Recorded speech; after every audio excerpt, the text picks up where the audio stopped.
Ya, jajaran pegunungan Kapur Selatan mendominasi sebagian wilayah Kabupaten Tulungagung, Jawa Timur.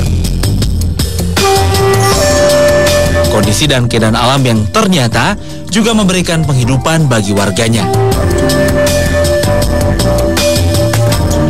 Kekayaan alam Indonesia memang sudah bukan rahasia. Begitu banyak berlimpahnya karunia Sang Pencipta di tanah Nusantara kita. Dan ini dapat kita manfaatkan sebagai kelangsungan hidup kita. Salah satunya seperti Pegunungan Marmer ini misalnya.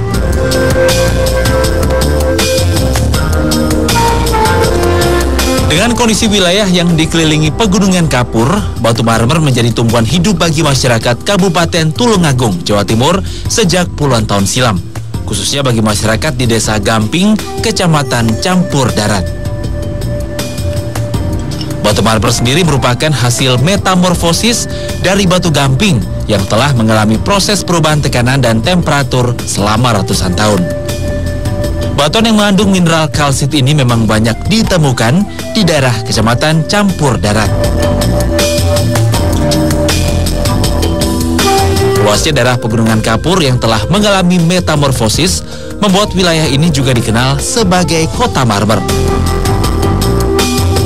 Dilihat dari sejarahnya, penambangan batu marmer di daerah Kabupaten Tulungagung ini sudah dilakukan sejak zaman penjajahan Belanda pada tahun 1800-an.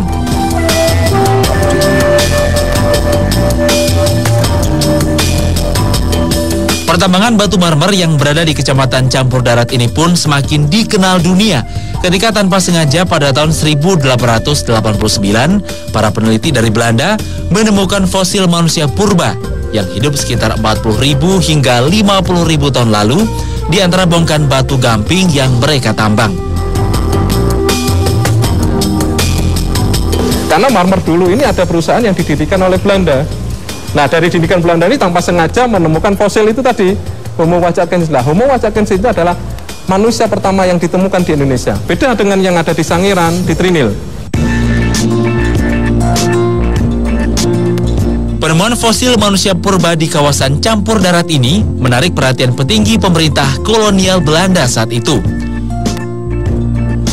Dan hingga akhirnya dibangun sebuah tugu peringatan yang masih dapat kita saksikan hingga saat ini. Perubahan industri marmer di kawasan ini terjadi setelah bangsa Indonesia memasuki masa kemerdekaan. Di tahun 1971, dibentuklah badan usaha milik negara dengan nama PT Industri Marmer Indonesia Tulungagung, yang sekaligus menjadi proyek perintis industri marmer di Indonesia. Industri pabrik marmer yang berada di Kecamatan Campur Darat ini juga mencoba untuk mengembangkan produksi kerajinan marmer dengan mengirimkan beberapa karyawannya untuk memperdalam ilmu desain produk marmer ke Taiwan pada tahun 1970.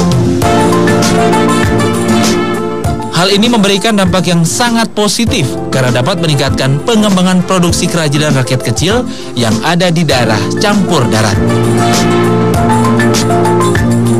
Namun ternyata hal ini tidak serta-merta membuat warga yang tinggal di sana beralih menjadi pengrajin batu marmer. Banyak sebagian warga yang tetap memilih kehidupan sebagai petani. Hingga akhirnya di tahun 1989, pemerintah daerah menyelenggarakan pelatihan pengolahan batu marmer untuk warga.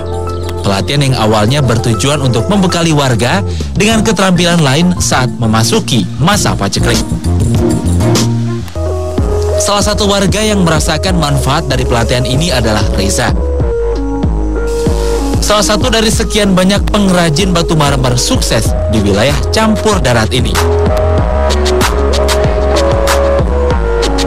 Setiap bulannya melayani berbagai macam pesanan bentuk olahan batu marmer untuk pelanggan dalam maupun luar negeri. Keahlian yang dimiliki Reza yang menekuni usaha batu marmer sejak tahun 2004 lalu ini ternyata diturunkan dari sang ayah yang telah menggeluti usaha marmer sejak tahun 1991.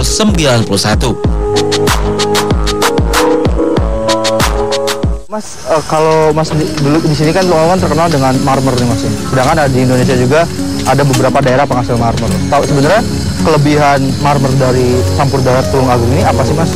Untuk kelebihan marmer Tulungagung sendiri, dia dari corak dia lebih bagus dibandingkan yang ada di di Sumatera sama di Sulawesi.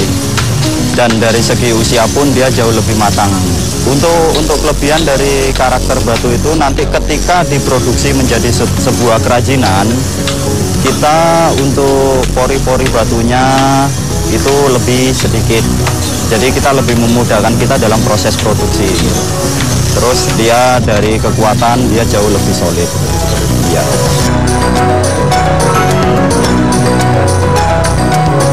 Tetapi tidak hanya batu marmer yang menjadi identitas Kabupaten Tulungagung saja yang diproduksi Reza. Kepiawaiannya dalam mengolah batu ternyata coba ia aplikasikan kepada batuan lain yang mungkin di mata sebagian orang dianggap tidak bernilai. Kebetulan kita lagi banyak permintaan dari negara luar atau negara asing untuk produk-produk yang bermaterial dari batu alam atau batu kali. Entah itu betap, entah itu wastafel, entah itu pedestal. Rata-rata untuk batu kali permintaan dari luar semua. Bagi Reza, batu kali memiliki keunikan tersendiri yang mendatangkan rupiah. Proses pembentukan yang mengikuti kontur aslinya tidak terlalu menyulitkan bagi para pekerja untuk membuatnya. Bagi sebagian konsumennya, bentuk batu kali yang alami membuat para penikmatnya merasa menyatu dengan alam. Tak heran bila saat ini banyak rumah ataupun hotel yang menggunakan produk batuan hasil karya alam ini untuk memberikan kesan natural di ruangan yang mereka miliki.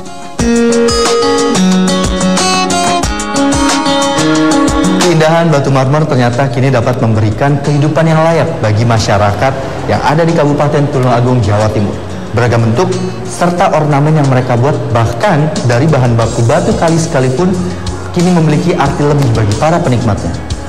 Namun, meskipun bahan baku kerajinan batu ini tersedia bebas di alam Nusantara kita, tetapi bukan berarti kita dapat dengan leluasa menggunakannya tanpa menjaga serta bersyukur pada Sang Pencipta.